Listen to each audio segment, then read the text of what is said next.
Bonjour, j'espère que vous allez bien. Nous avons fait une vidéo auparavant sur le dry cupping. Dans cette vidéo, je vous propose de comprendre et de voir quelles sont les conditions pour pouvoir proposer ce qu'on appelle la hijama.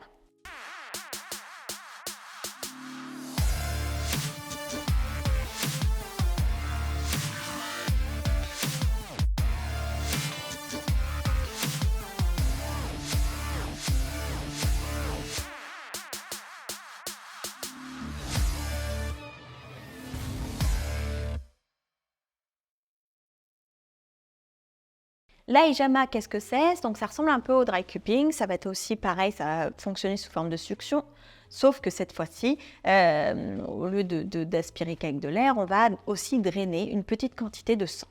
Donc la hijama, c'est un acte qui est peut-être un petit peu plus compliqué ou un petit peu plus technique. Donc, les conditions pour pouvoir être autorisé à être thérapiste dans ce secteur-là seront également un petit peu plus dures. Donc, ça va se ressembler. Déjà, la première condition, c'est d'avoir une société avec une licence appropriée. Donc, la licence, c'est l'autorisation pour la société d'exercer. Donc, ça, c'est la première condition, avoir une société. De toute manière, toute personne qui a une activité commerciale ici aux Émirats Arabes Unis doit disposer d'une licence pour exercer. Au-delà de cette licence, il vous faudra également un certificat de bonne conduite ici aux Émirats Arabes Unis et un niveau d'anglais qui soit suffisant. Comment les Émirats évaluent votre niveau d'anglais pour vous donner cette équivalence, cette autorisation à exercer dans le secteur de la hijama?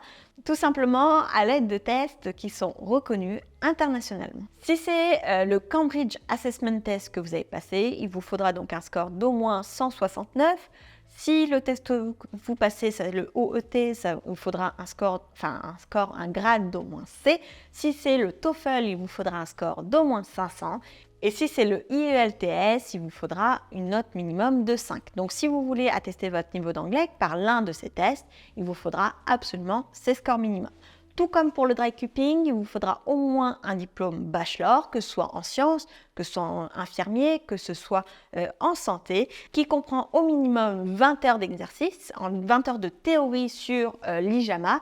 Et en termes d'exercice, on vous demandera cette fois-ci non pas 1 an d'expérience, mais 2 ans d'expérience. Donc c'est quelque chose qui est vu par la DHA, qui est la Dubai Health Authority, donc l'autorité qui régule tout ce qui est santé aux Émirats Arabes Unis, comme une pratique un petit peu plus compliquée. Et donc les exigences à ce sujet sont également plus compliquées. J'espère en tout cas que cette vidéo vous aura permis d'en savoir un petit peu plus sur les conditions d'exercice, mais également, si vous êtes patient, de vérifier que la personne qui vous propose cela est autorisée à le faire, notamment pour des points de vue d'assurance et puis même de sécurité pour vous, parce que s'il y a des conditions d'exercice, c'est pour vous protéger. Donc faites attention à cela, faites attention à ce que la personne qui pratique, qui en tout cas ce type de thérapie sur vous, est une société. Et sur ce type de société, je vais préciser, ce sont des sociétés en mainland, donc des sociétés qui doivent disposer d'un local commercial. Donc il n'est pas question de faire ça à domicile chez quelqu'un qui proposerait ça, donc on va dire sans licence. Donc si vous avez le moindre doute, n'hésitez pas à vérifier, à demander à vérifier la licence. Vous avez maintenant les conditions pour pouvoir pratiquer la hijama ici aux Émirats. Sur ce, je vous souhaite le meilleur et on se dit à très vite dans une prochaine vidéo.